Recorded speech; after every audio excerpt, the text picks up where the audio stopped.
there are echoes of the festival of Pesach, echoes that we hear throughout the year in our Torah readings, in our liturgy, and in the basic fundamental idea of the holiday of Pesach, that we were freed from Egyptian slavery. But the key to that idea of freedom is, as is always the case, what we do with that freedom. As a people, we were freed from Egyptian slavery so that we could arrive at Mount Sinai and receive the Torah.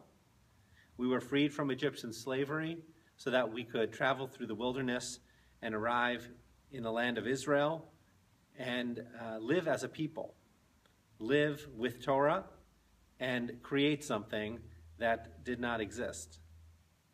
As we get ready to celebrate the 7th and 8th day of Pesach, beginning Thursday night and concluding at the end of Shabbat on Saturday night, I think that's a critical idea to really focus on.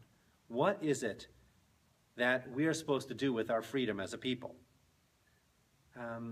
This freedom was a gift from God. You could make a very strong argument looking at the text of the Torah and in our Midrash that the Jewish people were fundamentally not ready, not fully ready for freedom.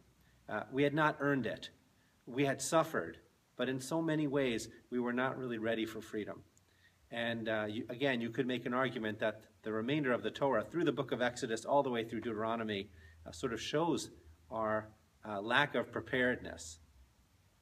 Nevertheless, we, now living many generations from then, are called upon to ask ourselves, what should we be doing to earn that freedom? And how should we be using that freedom?